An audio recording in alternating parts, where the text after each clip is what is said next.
Hello everyone, welcome to my channel English grammar full marks. अब नाम से ही पता चल रहा है, अगर इस चैनल से आप लोग ग्रामर सीखोगे तो आप लोगों को फुल मार्क्स मिलने वाला है। वो तो मार्क्स तो फुल मिलेगा ही ना जब आपके ग्रामर सॉलिड हो जाएगा। सबसे ज़्यादा ज़रूरी वही है कि ग्रामर, जब हम इंग्लिश स्पीकिंग करते हैं, इंग्लिश राइटिंग करते हैं, सबसे पहले जो प्रॉब्लम होता है, जो रॉन्ग हो जाता है, इतना ऐसा लगता है कि थोड़ा सा तो चीज़ है, ये रॉन्ग हुआ है तो सेंटेंस गलत हो गया, ऐसा क्यों हुआ है, ये ग्रामर है।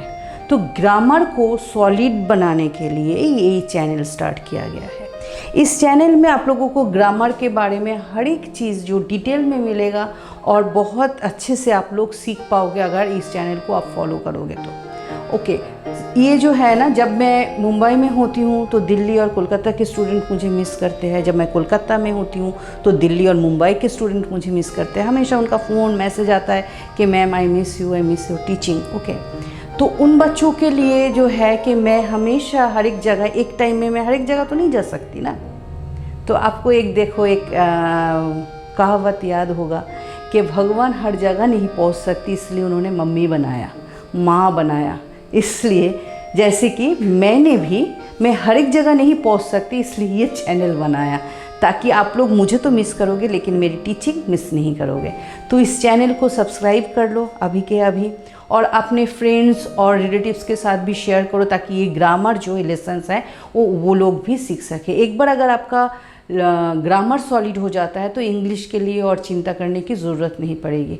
और ये बात बहुत ध्यान से याद रखोगे कि आजकल मतलब नाउ अ डेज़ में इंग्लिश इज़ वेरी इंपॉर्टेंट। जो when you talk in English, okay, लोग थोड़ा आपको सीरियस नहीं लगता है, तो इज़ वेरी इम्पॉर्टेंट। ओके, तो सबसे पहले इस चैनल में आप लोगों को ग्रामर डिटेल में मिलेगा। अगर चैनल से आप लोग रोज़ प्रैक्टिस करते हो, चैनल्स को देखते हो, वीडियो को देखते हो, तो ग्रामर तो सॉलिड होने वाला है।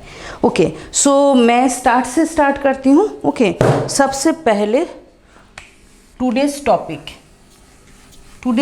क्या है? टुडेज टॉपिक है सेंटेंस। देखो, जब हम बात करते हैं ना, सबसे पहले हमारे आता है सेंटेंस। हम एक सेंटेंस बोल के ही अपने अंदर का जो फीलिंग्स है, जो थॉट्स है, वो एक्सप्रेस करते हैं, शेयर करते हैं। तो सेंटेंस में क्या आता है? सबसे तो पहले 4-5 वर्ड्स आता है। ऐसा नहीं कि वर्ड्स को हम जैसे तैसे रख दें, एक सेंटेंस बन जाएगा। तो सबसे पहले हम सीखेंगे सेंटेंस होता क्या है, what is the definition of sentence. Okay, वो आज मैं सिखाने वाली हूँ, लिखने वाली हूँ, बोलने वाली हूँ आप लोगों को what is sentence and sentence का रूल क्या है। और ये पूरा जो सेंटेंस जो है, ये सेंटेंस का जो ये लेसन है, इसको मैंने 3 पार्ट में डिवाइड किया है। पार्ट वन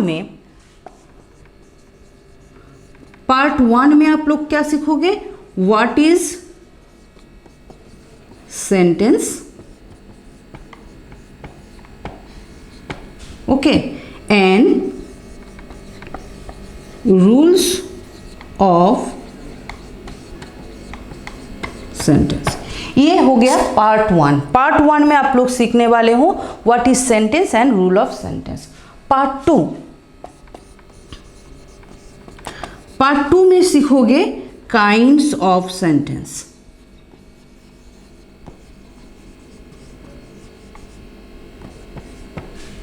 मीन्स सेंटेंस कितने तरह के होते हैं, कितने काइंड के होते हैं। पार्ट 3 में आप लोग सीखोगे पार्ट्स ऑफ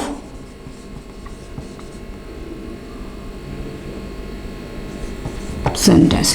पार्ट 3 में आप लोग सीखोगे पार्ट्स ऑफ सेंटेंस, सेंटेंस के कितने पार्ट होते हैं। ओके, तो सबसे पहले जो आता है पार्ट 1 में, वो है व्हाट इज सेंटेंस। सबसे पहले हम देखेंगे सेंटेंस किसे कहते हैं, what is the definition of sentence. A sentence is a group of words that makes perfect sense. Okay, so what is sentence? जब आप सेंटेंस देखोगे, a sentence is a group of words that makes perfect sense. अब जो words है वो बिल्कुल एक साथ आना चाहिए, मतलब ऐसे सीक्वेंस में आना चाहिए ताकि उसका एक मीनिंग बने. लाइक एग्जाम्पल में अगर मैं ये लिख रही हूँ रेड हैव पेन आई आ, तो इसमें तो वर्ड्स है, तो ये सेंटेंस क्यों नहीं है? क्योंकि ये सेंटेंस इसलिए नहीं है क्योंकि इसमें कोई परफेक्ट सेंस नहीं बन रहा है. जब हम इसको रीअरेंज करेंगे, ओके, जैसे I have a red pen, तो इसमें एक सेंस बना है. तो ये सेंटेंस हो गया रॉन्ग और ये हो गया right. Okay, red have pen I a is a wrong sentence. इसमें कोई परफेक्ट सेंस नहीं बन रहा है, कोई मीनिंग नहीं बन रहा है. और उसी को, इस वर्ड्स को हमने रीअरेंज किया है. सो हमने रीअरेंज करके लिखा है I have a red pen, मेरे पास एक रेड पेन है. तो ये बन गया हमारा परफेक्ट सेंस और ये इसको हम सेंटेंस बोलेंगे, ये राइट सेंटेंस है. और जब सेंटेंस आप लोग रीअरेंज वाला एक्सरसाइज जब एग्जाम में आता है, आप लोग सब कुछ सही करते हो, फिर भी आप लोगों का हाफ मार्क्स हर एक सेंटेंस में कट जाता है. बिकॉज आप लोग कभी भी सेंटेंस लिखने से पहले ये ध्यान में नहीं रखते कि सेंटेंस ऑलवेज स्टार्ट होता है विथ अ कैपिटल लेटर. अगर आप सेंटेंस को कैपिटल लेटर से स्टार्ट नहीं करते हो तो क्या हो जाता है कि आपका मार्क्स कट जाता है. तो क्यों, सही भी करोगे मार्क्स भी कटवाओगे, ऐसा क्यों? तो ये, और मोस्टली 80% में नॉर्मल सेंटेंस में क्या होता है, end with a full stop. And जो आता है, एंड में एक देखो फुल स्टॉप आता है, लेकिन ये किस में नहीं आता है? अगर मानो एक्सक्लेमेटरी सेंटेंस हो गया उसमें फुल स्टॉप नहीं आता, इंटरोगेटिव सेंटेंस हो गया उसमें भी नहीं आता. ये जब हम सेंटेंस के काइंड्स आपको सिखाएंगे तब पता चलेगा. तो सबसे पहले जो ग्रुप ऑफ वर्ड्स आता है वो एक सेंस देता है, परफेक्ट सेंस होता है, तब भी ये सेंटेंस बनता है. ओके, सेकेंड होता है कि जो वर्ड्स है उसको एक परफेक्ट सीक्वेंस में अरेंज करना पड़ेगा तो ही ये सेंटेंस बनेगा. Like red have pen I a is not a, ये वर्ड्स है बट ये सेंटेंस नहीं है. I have a red pen ये सेंटेंस है. ओके, और ये इसमें आप याद रखोगे sentence start with a capital letter, ends with a full stop mostly, except interrogative sentence and exclamatory sentence. Okay, so ये हो गया. So sentence जो group of words है जो एक perfect sense देता है वो होता है sentence.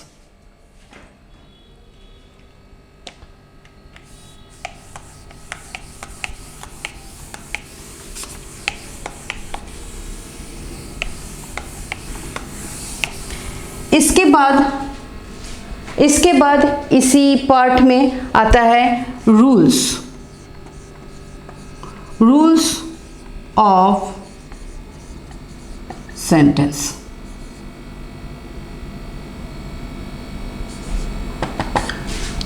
Number 1, subject verb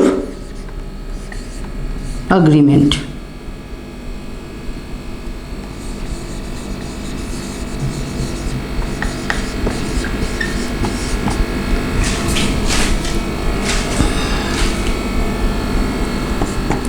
is a must. Okay, both in numbers and person. Okay, subject verb agreement क्या है? सब्जेक्ट वर्ब एग्रीमेंट है सब्जेक्ट के साथ कौन सा वर्ब आना चाहिए. सिंगुलर के साथ सिंगुलर आएगा, प्लूरल के साथ प्लूरल आएगा. ये है subject verb agreement. Example Reena is reading a book. इसमें रीना जो है, रीना है सिंगुलर, तो रीना के साथ इज आया है। Okay, next I am reading a book. Okay, I भी सिंगुलर है लेकिन आई के साथ इज नहीं आता, आई के साथ क्या आता है, एम आता है। तो I am reading a book. Okay, then they, sorry,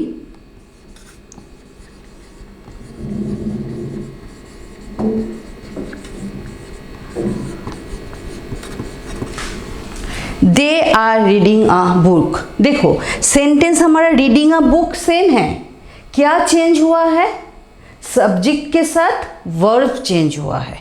subject Reena is, Reena के साथ इज आया है, आई के साथ एम आया है, दे के साथ आर आया है। रीना सिंगुलर है तो इसलिए सिंगुलर वर्ब आया है, आई सिंगुलर है, आई के साथ ऑलवेज एम ही आता है, इज और आर नहीं आता, और दे प्लूरल है तो दे के साथ आर आया है। तो ये हो गया हमारा first rule, subject verb agreement. Now number 2,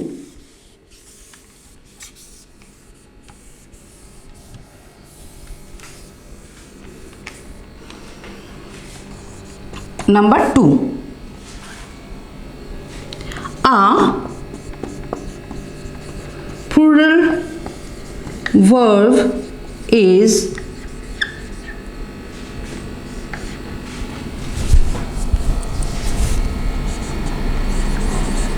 required, a plural verb is required when two or more singular nouns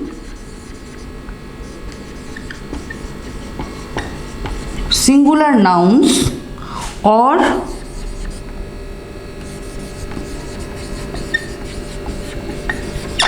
pronouns are joined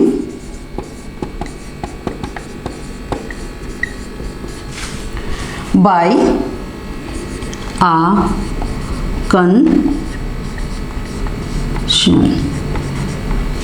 okay, जो क्या है, इसमें प्लूरल वर्ब आएगा जब सेंटेंस में दो सिंगुलर नाउन और प्रोनाउन एक कंजंक्शन के साथ ऐड होके एक ही सेंटेंस में आएगा, उसमें क्या हम प्लूरल वर्ब यूज करेंगे। अब देखो example,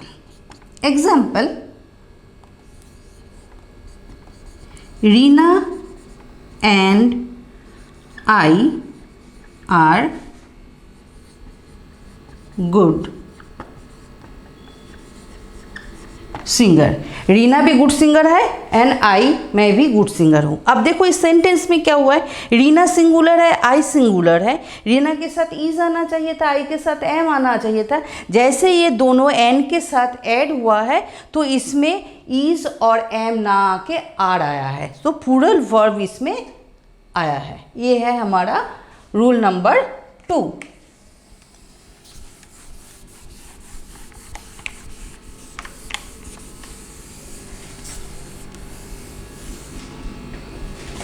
Rule 3, a singular verb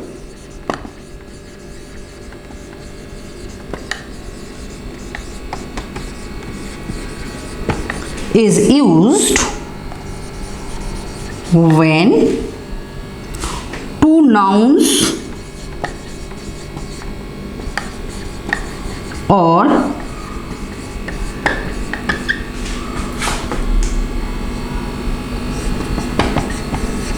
adjectives suggest one idea। अब इससे इस रूल में क्या है, नंबर 3 रूल में क्या है, क्या singular verb is used. Singular verb use होता है जब टू नाउन्स और एडजेक्टिव है तो दो, लेकिन एक ही आइडिया को सजेस्ट कर रहा है, एक ही आइडिया को सजेस्ट कर रहा है। Example,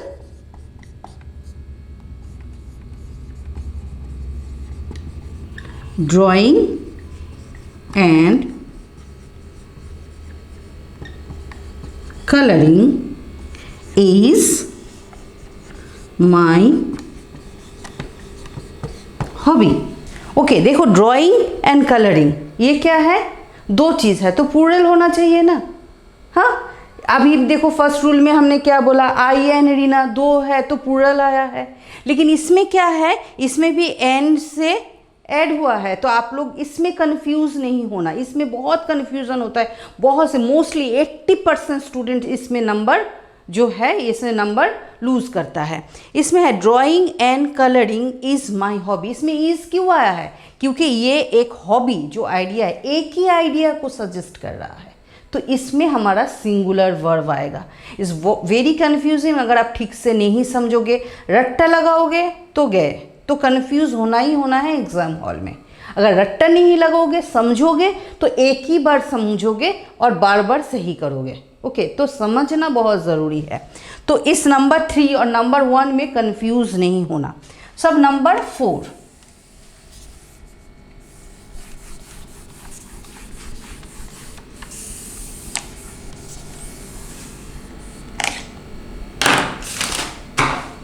some nouns, number 4,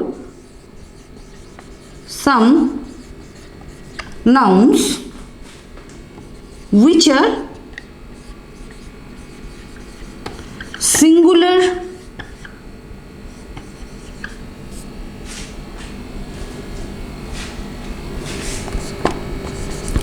in meaning but plural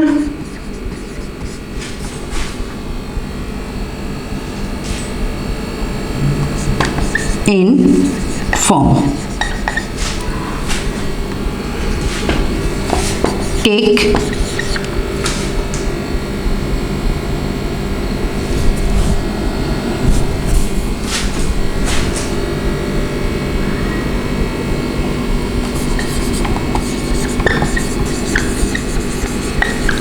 singular verb. क्या बोला गया है, some nouns which are singular in meaning but plural in form.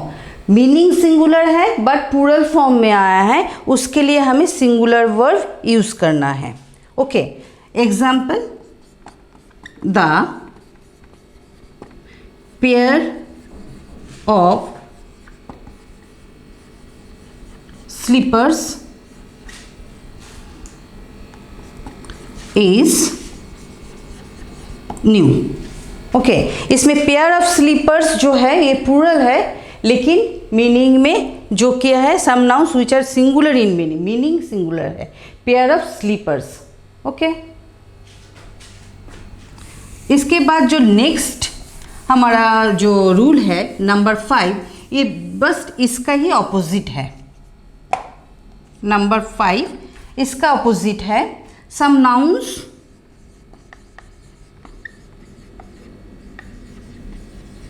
are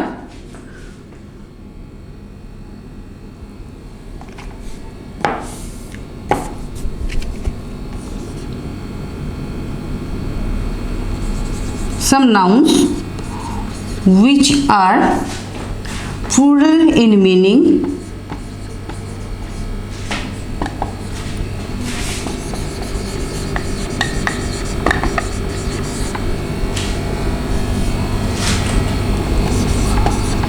but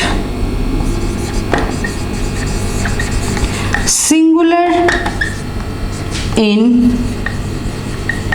form, take a plural form. Okay, take a plural verb. Okay, example,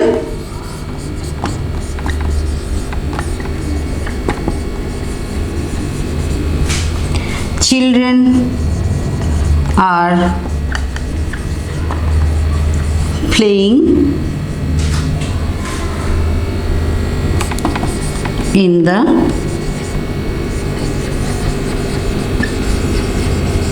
garden. Okay, so ये जो number 4 and 5 है बस एक दूसरे का ऑपोजिट है। जो singular meaning में है उसमें सिंगुलर वर्ब आ रहा है बट प्लूरल फॉर्म में है, जो प्लूरल फॉर्म में है, प्लूरल मीनिंग में है बट सिंगुलर फॉर्म में है, उसमें प्लूरल वर्ब आ रहा है। कंफ्यूज नहीं होना, जब भी वीडियो देखोगे लिख लिख के प्रैक्टिस करोगे तो कंफ्यूज नहीं होगे। ओके, अब आता है 6।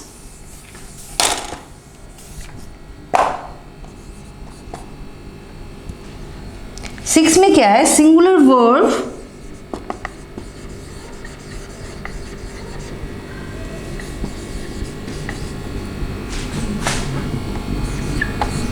are required when the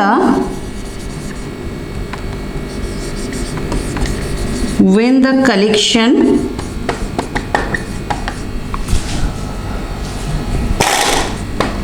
is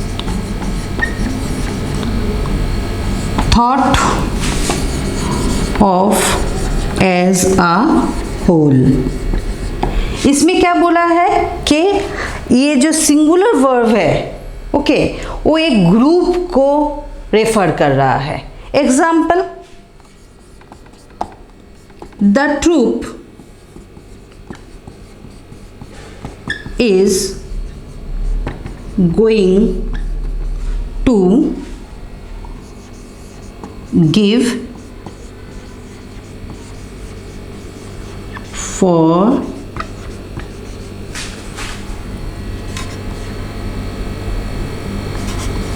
performance. तो इसमें क्या है? इस ट्रूप, अब आप सबको पता है ट्रूप एक ग्रुप ऑफ पीपल है ना। ट्रूप तो एक से एक ट्रूप नहीं बनता, लेकिन ये प्लूरल है, लेकिन एक ये ग्रुप है, एक ही है, तो इसलिए ट्रूप एक है, भले ही उसमें काफ़ी सारे पीपल हो, लेकिन इसमें ट्रूप एक ही है, इसलिए इसमें सिंगुलर वर्ब आया है। आई होप सबको ये क्लियर हुआ है। अब इसमें देखो पार्ट 1 में जो रूल्स था ओके, बहुत से चैनल में, बहुत से बुक में आप लोगों को क्या होता है, सेंटेंस तो पढ़ा देते हैं लेकिन सेंटेंस का ये रूल ठीक से नहीं समझाया है, इसलिए मैंने इस सेंटेंस का जो रूल, और भी रूल्स है लेकिन ये 6 जो है ये बहुत ज़्यादा इम्पॉर्टेंट है। ओके, इसमें सबसे ज़्यादा आप लोग कंफ्यूज होते हो तो ये बहुत अच्छे से प्रैक्टिस करोगे। ओके, और इस हर एक लेसन के बाद, जैसे हर एक टॉपिक के बाद, अब जब ये है जो मैंने जैसे बोला है कि सेंटेंस पार्ट 3 में समझाया जाएगा, तो पार्ट 3 के बाद एक एक्सरसाइज जाएगा आप लोगों के पास, वो एक्सरसाइज आप लोग खुद से करोगे विदाउट एनीवन्स हेल्प। ओके, उसके बाद उसमें आप लोगों को स्कोर भी मिलेगा। हाई स्कोरर जो होगा उसका नाम नेक्स्ट वीडियो में डिक्लेयर किया जाएगा। आज के पार्ट 1 में आप लोगों ने सीखा है sentence, what is sentence and sentence के रूल। ओके, सेंटेंस आप लोग बहुत जल्दी लर्न कर लेते हो ओके, कि group of words that makes, किंतु रूल्स आप लोगों को नहीं पता, और जब आप सेंटेंस बनाने जाते हो तो ये रूल्स में आप लोग कंफ्यूज होके सेंटेंस रॉन्ग कर देते हो। तो इसमें आप इस वीडियो में आपको रूल्स के बारे में डिटेल में बताया गया है, प्रैक्टिस करोगे। और एक बार मैं बोल रही हूँ, इज़ वेरी इंपॉर्टेंट, जब प्रैक्टिस करोगे हाथ में एक बुक मीन्स एक कॉपी एंड एक पेन होना चाहिए, लिख लिख के प्रैक्टिस करोगे तो वो दिमाग में बैठ जाएगा। बस एक ही बार का मेहनत है, अगर दिमाग में एक बार आ गया ना तो कभी कंफ्यूज नहीं होगे। ग्रामर को कभी लर्न करने की कोशिश नहीं करोगे, नहीं तो हमेशा कंफ्यूज होते रहोगे ज़िंदगी भर। ओके, जैसे कि मैं अभी सेंटेंस पढ़ा रही हूँ, समय वीडियो के स्टार्टिंग में ही बोला था, ये 3 पार्ट में आप लोगों के पास वीडियो आएगा। ये हर एक टॉपिक जो टॉपिक मैं आप लोगों को वीडियो बनाऊंगी उसके में डिस्क्रिप्शन बॉक्स में आपका एक वर्कशीट मिलेगा। हर एक टॉपिक के, जिस दिन जो टॉपिक पढ़ाया जाएगा उसी टॉपिक का एक वर्कशीट मिलेगा।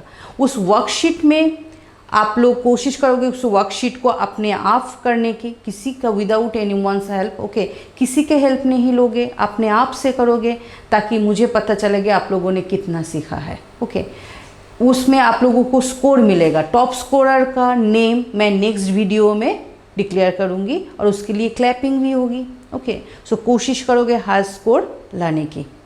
ओके, तो आज का वीडियो कैसा लगा आप लोग मुझे कमेंट करके भेजोगे, और अगर आप किसी टॉपिक में अलग से वीडियो देखना चाहते हो तो मुझे कमेंट बॉक्स में लिख के भेजो, मैं उसी टॉपिक में वीडियो बनाऊंगी। तो मेरे सारे स्टूडेंट्स जो दिल्ली में हैं, जो मुंबई में हैं, जो कोलकाता में हैं, सारे स्टूडेंट्स को मैं बोल रही हूँ कि थोड़ा सा मेहनत करो अभी इस ग्रामर पे, तो आप लोगों के लाइफ लॉन्ग ये बेनिफिट रहेगा। ओके, सो अभी आज के लिए इतना ही तक ही।